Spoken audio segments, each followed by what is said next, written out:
हो सुधा? मैंने सारी तैयारियां कर ली है, कोई भी चीज नहीं छूटी है और बाकी सब काम बैठे बैठे फोन पे ही तो कर रहा हूँ मैं। अब जमाना बदल गया है सुधा, अब हर काम के लिए हमको चल के जाने की जरूरत नहीं है, सारा काम हम घर बैठे ऑनलाइन कर सकते हैं। हाँ, मुझे मत समझाओ, ये ऑनलाइन के चक्कर में मुझे नहीं पड़ना। मैंने सारे काम निपटा दिए हैं, सब कुछ शांति से हो जाएगा, बस तुम इतना परेशान मत रहो। और तुमने मेरी दोनों बहनों को फोन किया है या नहीं कि वो 2 दिन पहले यहाँ आ जाए? ये कैसी बात कर रहे हो आप? भला इतनी बड़ी गलती मुझसे कैसे हो सकती है कि मैं आपकी बहनों को फोन ना लगाऊं? ठीक है सुधा, मैं पंडित जी से मिलकर आता हूँ। मुझे तो लगता है इन्हें कोई भी टेंशन नहीं है शादी को लेकर, और एक मैं हूँ जो सारी सारी रात नहीं सोती, बस यही चिंता लगी रहती है कैसे होगा, क्या होगा, किसी चीज की कमी तो नहीं होगी। किसी की हो ना हो, इनको बस अपनी बहनों की चिंता होती है, मेरी बहनों को फोन लगाया या नहीं। अरे इतनी ही चिंता वाले हैं तो खुद ही लगा लेना चाहिए। अरे एक बार क्यों, दिन में 4 बार लगा लेना चाहिए। मुझे पता है फोन इनकी बहन का ही होगा। हेलो, क्या कर रहे हो भाभी? अब शादी वाला घर है, काम ही कर रही होंगी, बैठने की फुर्सत तो होगी नहीं मुझे। अच्छा भाभी, मैंने ये बताने फोन किया था, इन्हें छुट्टी नहीं मिल पा रही है ऑफिस से। अरे छुट्टी नहीं मिल रही है तो नहीं आना चाहिए ना इन्हें। क्यों दीदी, क्यों नहीं मिल पा रही है छुट्टी? अच्छा तो आप लोग शादी के दिन ही पहुंचेंगे दीदी? अरे नहीं भाभी, शादी के दिन तो ये पहुंचेंगे, मैं तो कल सुबह ही आ रही हूँ। अब देख लो दीदी, वैसे तो ज्यादा परेशान होने की जरूरत नहीं है, कहीं आपके पीछे से जिया जी को कोई समस्या ना हो जाए। ज्यादा ही प्रॉब्लम है तो आप भी शादी के दिन आ जाएंगे तो भी चलेगा दीदी। अरे नहीं भाभी, मेरी एक ही तो लाडली भतीजी है, उसकी शादी में भला मैं इतने लेट कैसे आऊंगी? अच्छा ठीक है दीदी, आ जाना आप, रखती हूँ, मुझे बहुत काम है। हाँ ठीक है भाभी, बाय। इनको पहले से आने की क्या जरूरत है, साथ में ही आना चाहिए जिया जी के। वैसे भी आज के समय में कौन सी तैयारियां हमको खुद करनी होती है, सारे काम तो पैसे से ही हो जाते हैं। अच्छा चलो छोटी ननद को फोन कर लूं। अरे वो पैसे वाली है, कम से कम 2-3 दिन पहले आएगी, तो जहाँ जरूरत होगी वहाँ थोड़े बहुत पैसे भी खर्च कर देगी। और बड़ी दीदी का क्या है, वो तो 1 रुपए खर्च करने की बात छोड़ो, हमसे ही उल्टा मांग कर ले जाएगी। उनके पास है ही क्या जो हम पर खर्च कर सके? अरे पहले लगा लेती हूँ मैं छोटी ननद को फोन, वरना भूल ही जाऊंगी बातों बातों में। हेलो, हाँ भाभी, कैसे हैं दीदी आप? मैं तो ठीक ही हूँ भाभी। ये बताइए आप लोग आज शाम को पहुँच रहे हैं कि नहीं? अरे यार भाभी, हमारा तो अभी तक कोई कंफर्म ही नहीं हो पाया है कि हम कब पहुँच रहे हैं। भला ऐसा होता है, आपकी भतीजी की शादी है, एक ही तो लाडली भतीजी है आपकी, और आप शादी में इतने लेट आओगे? मैं नहीं जानती कुछ, आपको आज शाम को ही आना पड़ेगा। मैं ट्राई करती हूँ भाभी, पर मुझे पॉसिबल नहीं लग रहा कि मैं आज शाम तक आ जाऊंगी। प्लीज दीदी आप लोग जल्दी आ जाइए, पायल बार बार मुझसे यही पूछ रही है कि छोटी बुआ कब आ रही है, छोटी बुआ कब आ रही है। अच्छा ठीक है भाभी, मैं शाम को कंफर्म करती हूँ आपको। ठीक है दीदी, अगर छोटी ननद जल्दी पहुँच जाएगी तो पायल भी कुछ और खरीदवा लेगी उनसे, और बड़ी बुआ पहुँच जाएगी तो ऊपर से हमारा नुकसान हो जाएगा। उनके बच्चे मामा जी करके ना जाने और कौन कौन सी चीजें खरीदवा लेंगे इनसे। अरे ये पायल पार्लर गई कि नहीं? पायल, ओ पायल, क्या हुआ मम्मी? वो पार्लर वाली आंटी से जरा ढंग से बात हुई थी कि नहीं तुम्हारी? अरे मम्मी, आप खामोखा टेंशन लेती हैं, मैंने कह दिया ना, मैंने उनसे बात कर ली है, वो अपने समय पर आ जाएंगे। अच्छा इधर आ काजल, सुन मेरी एक बात। अरे क्या बात है मम्मी? मैं कह रही थी बेटा, एक बार तू भी छोटी बुआ को फोन लगा ले और फूफा जी को भी फोन लगा ले। हाँ मम्मी, मैंने छोटी बुआ बड़ी बुआ दोनों को फोन लगा लिया था। अरे एक बार और लगा छोटी बुआ को फोन, कम से कम तेरी छोटी बुआ जल्दी आ जाएगी तो कुछ शॉपिंग करवा देगी तुझे। और सुन ले बेटा, यदि तू जाएगी छोटी बुआ के साथ शॉपिंग में तो कोई बड़ी बड़ी चीजें देखना, ऐसी नहीं कि कोई सस्ती पस्ती सी चीज खरीद के ले आना। अब ये क्या बात हुई यार मम्मी, पापा ने तो सब कुछ खरीद ही दिया है ना, उन्हें जो देना हो वो अपनी मर्जी से दे देंगे, मैं ऐसे मुंह से नहीं मांगने वाली किसी से। तेरी सगी बुआ है वो, किसी और से मांगने नहीं कह रही हूँ मैं तुझे, क्यों ना दिलाएगी तुझे, तू जो बोलेगी वो दिलाएंगी, बहुत पैसे वाली है तेरी छोटी बुआ। और वैसे भी तेरी शादी हो रही है, अगर तू किसी चीज के लिए बोलेगी उन्हें तो वो मना नहीं करेगी तुझे। मैंने आपसे कह दिया मम्मी, मुझे नहीं लगाना है ऐसे बार बार फोन, उन्हें जो देना हो वो अपनी मर्जी से देंगे, और मेरे पापा ने मेरे लिए इतना सब कुछ तो किया है, मुझे किसी चीज की कमी नहीं है। अरे मेरी बात तो सुन बेटा।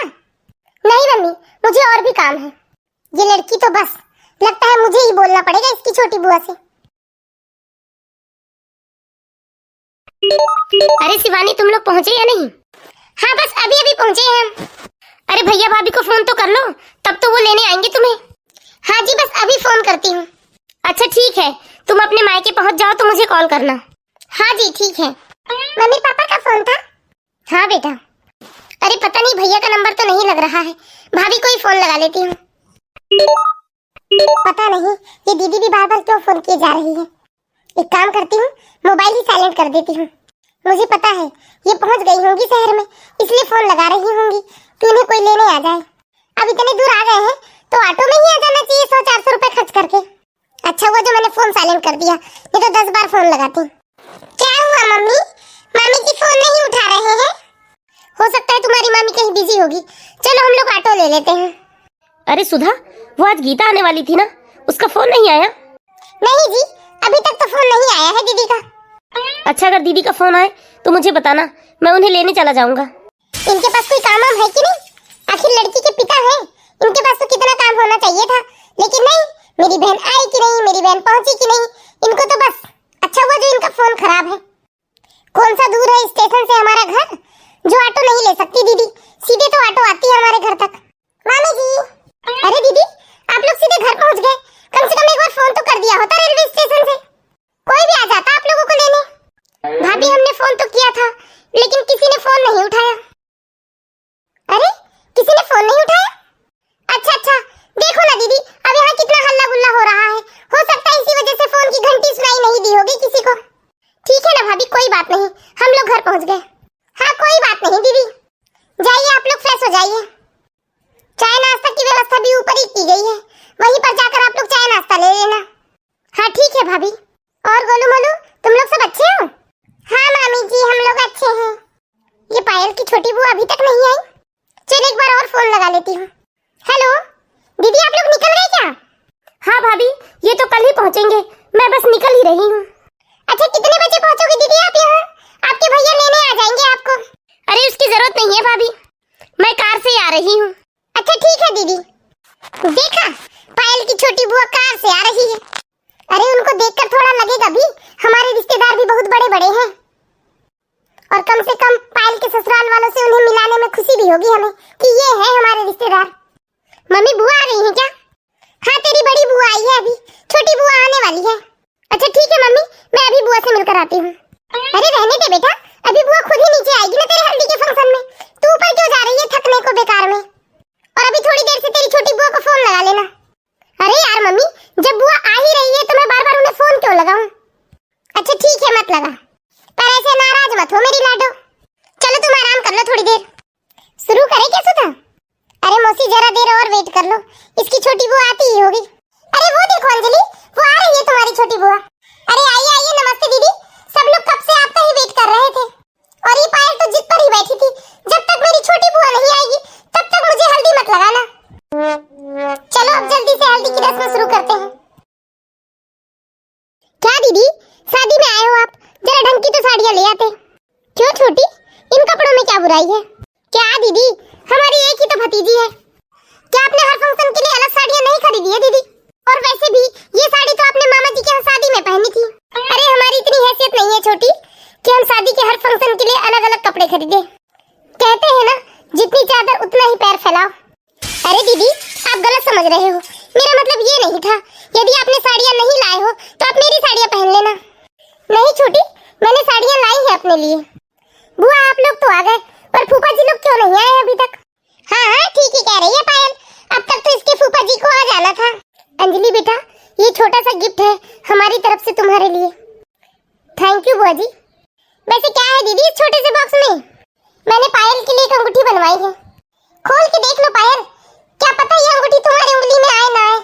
और देख भी लो, सोने की है या चांदी की। और पायल, ये है मेरी तरफ से तुम्हारे लिए गिफ्ट। अरे वाह, इसे कहते हैं उपहार देना। छोटे ननंदोई को तो उपहार देने की अच्छी समझ है। थैंक यू बुआ जी, and thank you very much बड़ी बुआ जी, क्योंकि अंगूठी पहनना तो मुझे बहुत पसंद है। हमेशा खुश रहो बेटा। और एक बात मम्मी, कभी भी उपहार की कीमत नहीं देखनी चाहिए हमें, बल्कि देने वाले का मन देखना चाहिए। और उपहार की कीमत भावनाओं से जुड़ी होना चाहिए, न कि पैसों से। अच्छा ठीक है बड़ी दीदी, आप जाकर रसोई वाला काम देख लीजिए। और छोटी दीदी, आप मेरे साथ चलिए, थोड़ी पैकिंग रह गई है। हाँ चलिए भाभी। लो बताओ, अभी पहुँचे हैं आप लोग? अब क्या बताएं भाभी, छुट्टी ही नहीं मिल पा रही थी। अच्छा चलिए दामाद जी, काफी थक गए होंगे आप। चलिए आप फ्रेश हो जाइए, मैं अभी आपके लिए चाय नाश्ता लगाती हूँ। चलिए जी आप भी फ्रेश हो जाइए। भाभी के व्यवहार को मैं खूब समझ रही हूँ। हम लोग अनु जितने पैसे वाले नहीं है, इसीलिए भाभी यहाँ दोगला व्यवहार कर रही है। मेरे साथ करे वहां तक तो ठीक है, पर इनके साथ भाभी का ऐसा व्यवहार मुझे कुछ अच्छा नहीं लगा। चलो गीता। हाँ जी चलिए आती हूँ मैं। दीदी लोगों को बता देती हूँ कि उनके भैया की तबीयत अचानक खराब हो गई है। पहले पायल की छोटी बुआ को फोन लगाती हूँ, कम से कम वो लोग जल्दी आएंगे तो रुपये पैसों से थोड़ी मदद करेंगे। न जाने अभी इलाज में कितने पैसे लगते हैं। हेलो। हाँ भाभी क्या हुआ? दीदी जितनी जल्दी हो सके आप दामाद जी के साथ यहाँ आ जाइए। क्यों भाभी? तुम्हारे भैया की अचानक से बहुत तबीयत खराब हो गई है। ठीक है भाभी, मैं अभी इनसे पूछ कर बताती हूँ आपको। हे भगवान, ये जल्दी ठीक हो जाए बस। बड़ी दीदी को भी बता देती हूँ। हेलो दीदी। हाँ भाभी क्या हुआ? आपकी आवाज इतनी भारी क्यों आ रही है?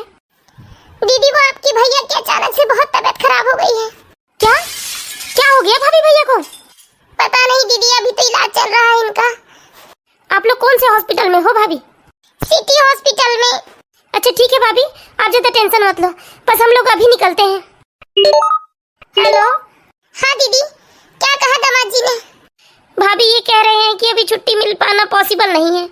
अच्छा तो आप अकेले आ रहे हैं दीदी? नहीं भाभी, इन्होंने कहा है कि तुम अकेली जाकर क्या कर लोगी, हम 2-4 दिन बाद साथ में ही चलेंगे दोनों। अच्छा ठीक है दीदी। आप बाहर वेट कीजिए, पेशेंट को आराम की जरूरत है।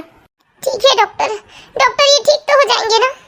देखिए अभी तो ट्रीटमेंट चल ही रहा है, अभी हम कुछ नहीं कह सकते, आप बाहर जाकर वेट कीजिए। ठीक है। हे भगवान, बस इन्हें जल्दी ठीक कर दो आप। भाभी क्या हुआ भैया को? भाभी ये अचानक क्या हो गया भैया को? पता नहीं दीदी, कल रात तक तो सब कुछ ठीक था, सुबह अचानक उन्हें चक्कर आ गया और वो जमीन पर गिर पड़े। देखिए आप दोनों ज्यादा परेशान मत होइए, कुछ नहीं होगा भैया को, वो बिल्कुल ठीक हो जाएंगे। पता नहीं दीदी, उन्हें सीने में दर्द और सांस लेने में तकलीफ भी हो रही थी। मैंने तुरंत पड़ोसियों की मदद ली और तुम्हारे भैया को हॉस्पिटल लेकर आई। डॉक्टर ने उन्हें मेजर हार्ट अटैक बताया है दीदी। कुछ नहीं होगा भाभी मेरे भैया को। लीजिए भाभी, इस पे 50,000 रुपए हैं। मैं जल्दी में बस इतने ही पैसों की व्यवस्था कर पाई। रख लीजिए आप इसे, भैया के इलाज में काम आएगा। मुझे माफ कर दो दीदी, आप मुझसे उम्र में छोटी हैं, लेकिन आप बड़ा दिल रखती हैं दीदी। उठिए भाभी, आप क्यों माफी मांग रहे हैं? मैंने हमेशा पैसों की चकाचौंध में दीदी सच्चे रिश्तों की अहमियत नहीं समझी। मैंने हमेशा आप दोनों बहनों की आर्थिक स्थिति देखकर आप लोगों को सम्मान दिया। मैंने हमेशा से आप दोनों बहनों के बीच में भेदभाव किया है दीदी, लेकिन आज आपने मुझे समझा दिया दीदी, रिश्ते निभाने के लिए कभी आर्थिक स्थिति नहीं देखनी चाहिए किसी की। और आज मुझे समझ में आया दीदी, आपसे अमीर तो इस दुनिया में कोई भी नहीं है। ऐसा कुछ नहीं है भाभी, मैंने तो आप लोगों को हमेशा से बहुत प्यार दिया है भाभी, और आज भी आप लोगों से मैं बहुत प्यार करती हूँ। मैं बहुत शर्मिंदा हूँ दीदी आज, और आप सब कुछ समझते हुए भी बड़ा दिल रखती है दीदी, और इस मुश्किल घड़ी में सबसे पहले आज आपने मुझे साथ दिया है। भाभी प्लीज इस तरह से आप बार-बार माफी मत मांगिए, बस भगवान से दुआ कीजिए कि मेरे भैया जल्दी ठीक हो जाए। मैं आप सभी दर्शकों से भी विनती करती हूँ कि आप लोग भी किसी की आर्थिक स्थिति देखकर व्यवहार ना करें, और ऐसे ही मोरल स्टोरीज देखते रहने के लिए प्लीज हमारे चैनल को सब्सक्राइब करें।